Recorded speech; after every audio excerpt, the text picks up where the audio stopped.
का भइल?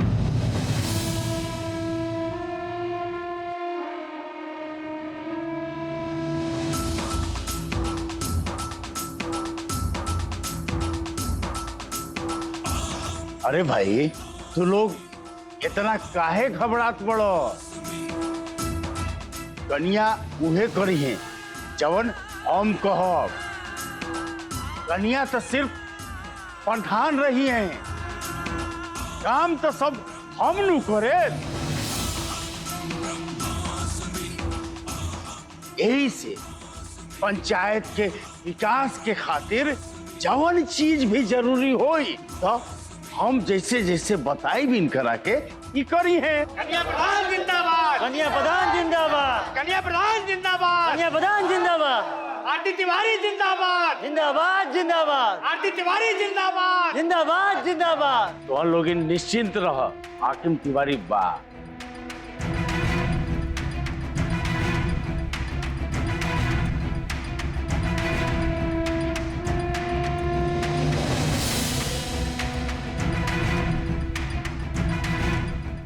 ए विकना, जी मालिक। करा के कह दो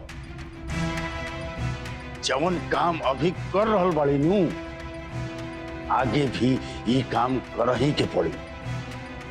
अब प्रधानी के जितना काम बा वो सब हम करब। आज तो लोग के सामने हम भाषण देवे खातिर खड़ा हो गई नहीं।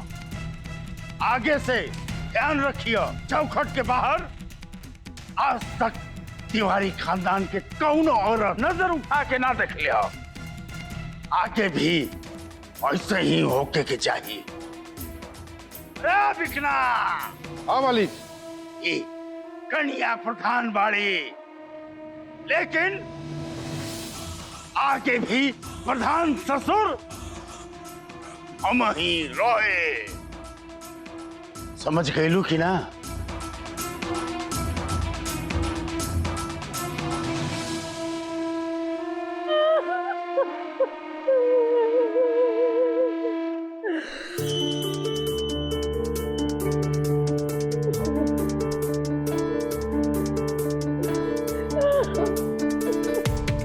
हमार मान प्रतिष्ठा के जन भाई सबके सामने, बाकी हम कौन पाप कह देनी है दुल्हन के बात कह के, क्यों आगे हमने के घर से बाहर निकले के सजा दे देनी। हम तो ये सब ऐसे कहानी है कि दुल्हन काले रलिया कि ऊपर के प्रधान पद के उम्मीदवार ना चुनल जाए तो घर के बंटवारा हो जाए, सब बिखर जाए, सबके मन में भेदभाव आ जाए।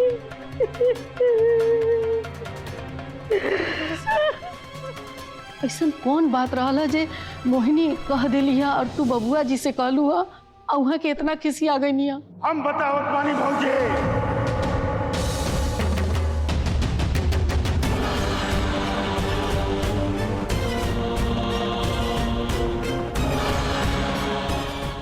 छोटकी दुल्हन का बोलने वाली प्रधान सासू से।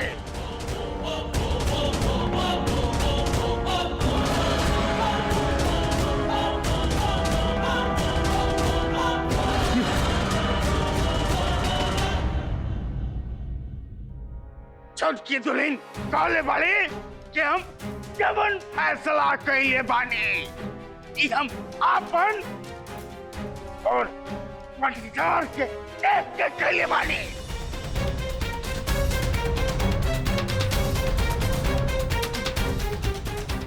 एक बात कहने की चाहत है तुम लोग, हम ऐसे इन करा के प्रधान पद के उम्मीदवार नहीं बनावले कि हमार भैया ना पटीदार के बहू आवे, बहू।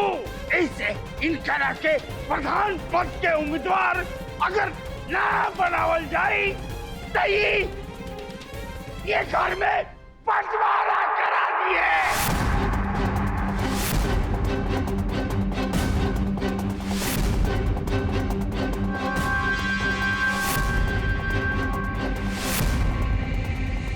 उम्मीदवार बना दिया जाए, प्रधान बनते ही अमर के माई के पंचायत में सबके सामने कि प्रधान पद के दर्जा दी है और इनके राके सम्मानित करी है। जगत के मेहरारू बनिए प्रधान और ये बनी है सासू प्रधान।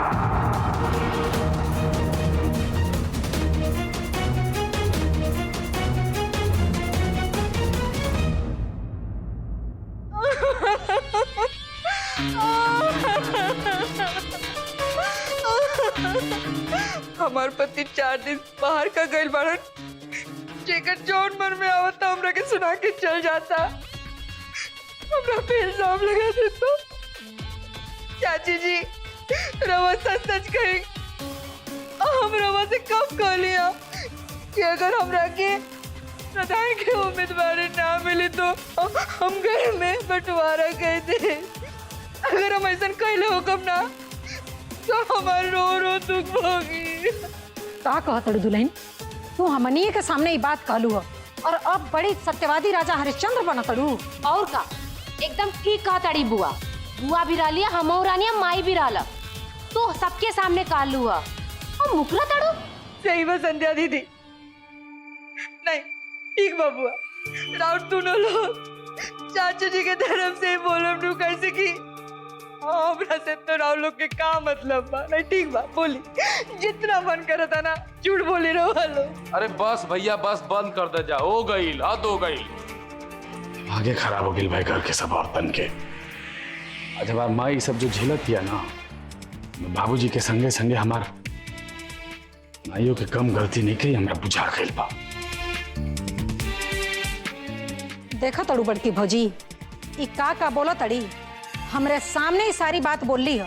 अब वही बात के ई गलदोदाई करो तड़ी, झूठ बोलो तड़ी अभी। अम्मा मैं सर कुछ नहीं की काले अम्मा।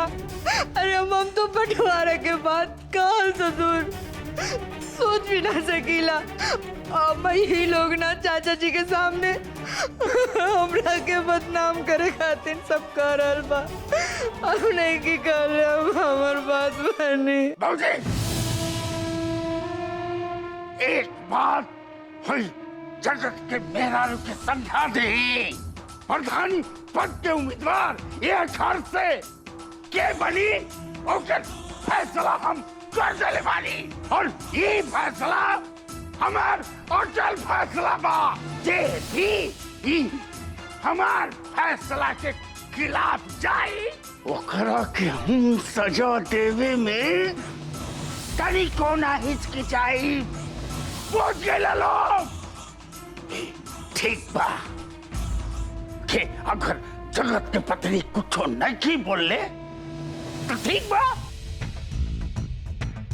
हमार सबके खातिर हिदायत बा कि जब हम अमर के माई के ये घर से निकाल सकीला, जगत के मेहरारू भी हमरा खातिर इनकरा से बढ़ के नहीं के।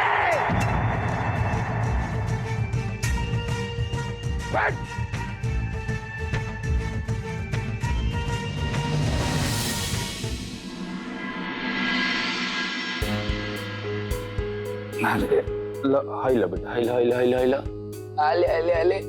किकर बेटा है, किकर बेटा, ये किकर बेटा। रवा छोड़ी ना, हम पीहू के खाना भी खिला दे और कपड़ों इस्त्री कर दे। जा जा रहे दे, अपन काम करे जा। घर के सारा औरत आपस में लड़त हुई जा, जाके अपन योगदान दो में। जब सब कोई के अपन अपन अधिकार मालूम बा, एकरा का करे के बा का नहीं करे के सब मालूम बा। हमरा का करे के बा वो हमरा मालूम बा। हमरा कुछ बताए के जरूरत नहीं के। रवा कौने बात पे हमरा से इतना नाराज बानी? अरे कितना बड़ बात कह दिलू तू भाई। हैं हम हई कौन तहार जो तहरा बात पे नाराज हो? कब हाले कह दिलू। रवा काहे तारी बात करत बानी पीहू के पापा? हम जो करत नहीं और जो कहत नहीं वो सच बा।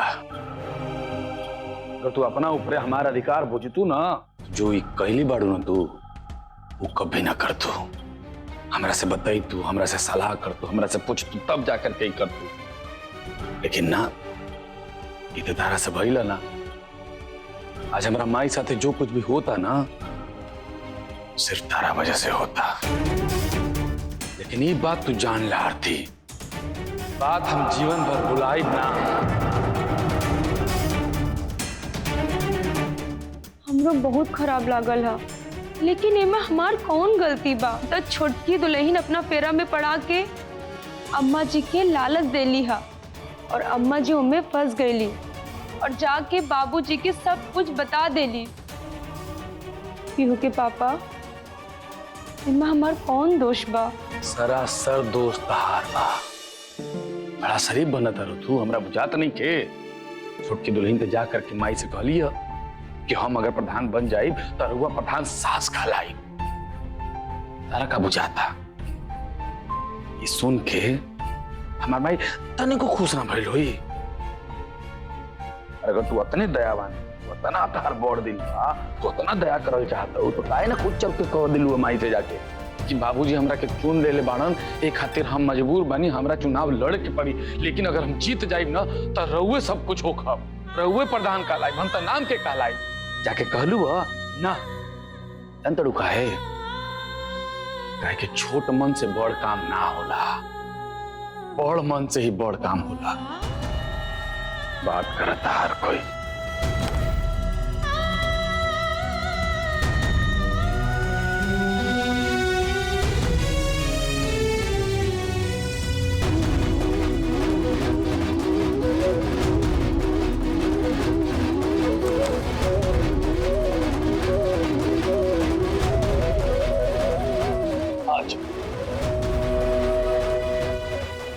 पापा तारा के खिलाइए खाना।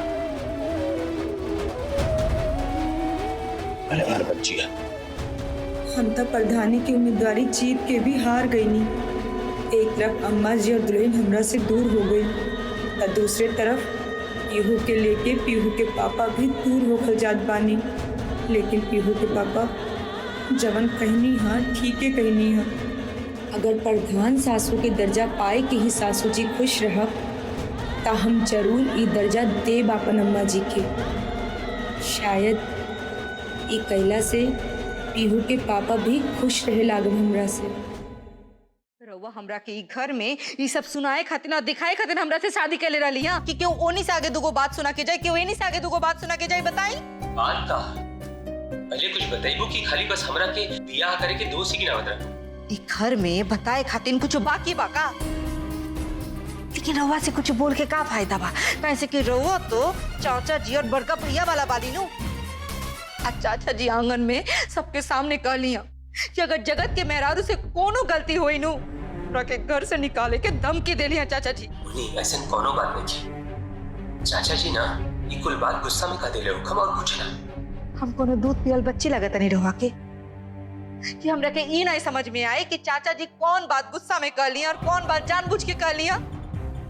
माना तानी कि पटीदारी में ही सब होला। जब तक हम घर नहीं किया जाए तब तक कोनो भी कदम मत उठाइए। नहीं नहीं, हम काहे के कदम उठाए?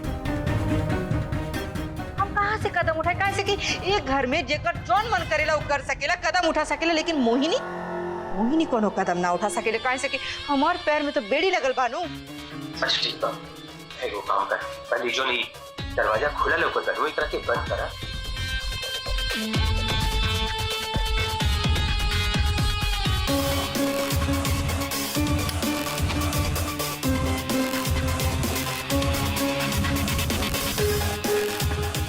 कही दिली बात, ठीक बात। अब हमार बात ध्यान से सुन। हमरा के जितना सही के रहल, जितना सुने के रहल, हम सुन ले। आगे से ऐसा ना हो कि जेकर जौन मन करे आके मोहिनी के बोल के चल जाए। आगे से मोहिनी केहू के कोनो बात ना सुनी, समझ जाए रहो। हम जब कुछ घर बनी तरह के सब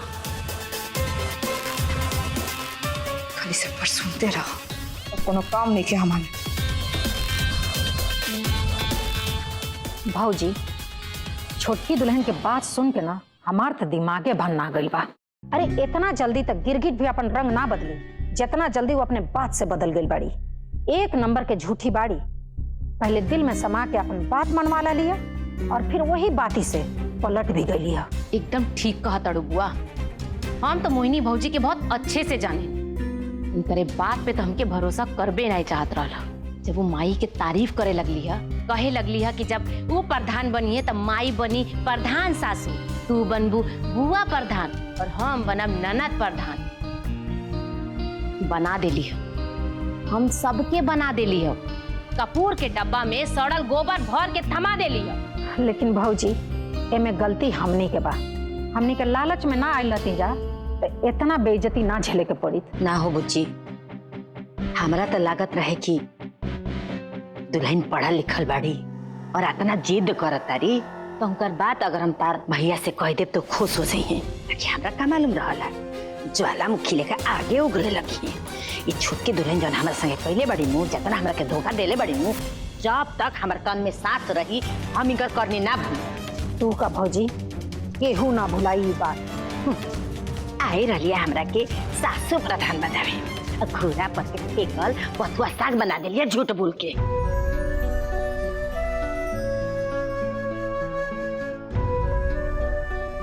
अम्मा जी रउआ ऐसन काहे सोच रहल बानी?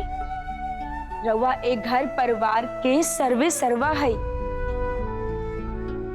भले बाबूजी हमरा के प्रधान पद के उम्मीदवार बना देले बानी, लेकिन रउआ ई परिवार के और हमरा भी प्रधान बानी और रउआ ही रहब प्रधान सासू। बुची जब दिन दशा खराब चलेला नु तो गांव के महावरो आके नु दुआरी पर दहाड़ मारे लगेले स, बुझलू। हमार हाल ई घर में आजकल इहे हो गइल बा।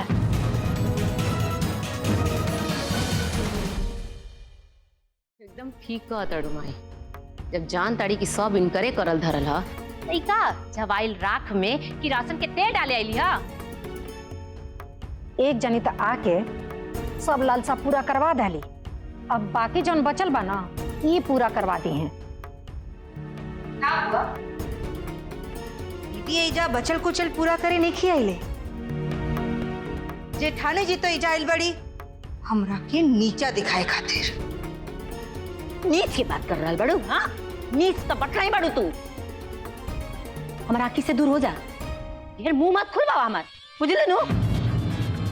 पहले आके गुड़धरिया कहली है कि चाचा जी से होय कहली हाउ कहली। हाँ जब हमरा जरूरत पड़ला तहार तो तू बीछी लेकर टॉक मार के गिरगिट लेकर रंग बदल देलू। हाँ वाह चाची जी वाह। नहीं मतलब चाचा जी रउआ के जौन कहली है रउआ के इतना बुरा लगा था तो तनी सोची कि चाचा जी जौन कुछ आज हमरा से कहली है हमरा के कितना बुरा लागल हुई। नहीं मतलब रउआ तो कह के बच गई, लेकिन अगर हम चाचा जी से कह देती कि ये सब बात हम चाचा जी के कहले रहली तो चाचा जी का करती? हमरा के घर से निकाल देती नु। कहा ना चाची जी आज हमरा के पता चल गया कि आपन मेहरारू बेटी पतो और पटीदार के मेहरारू बेटी पतो में कितना फर्क होला।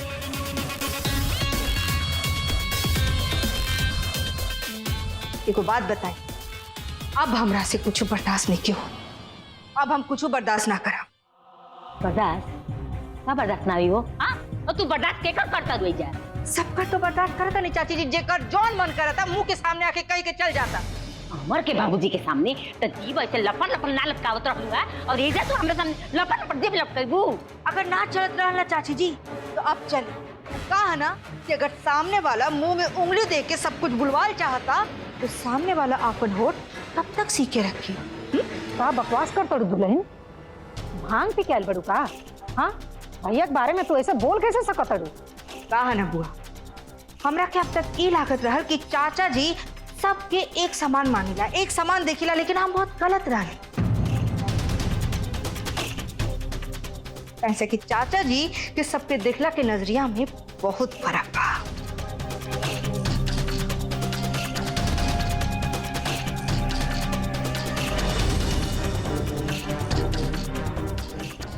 ये औरत नु एकदम छैतर खेले पे आ गई बिया। सांच कहा तड़ू भौजी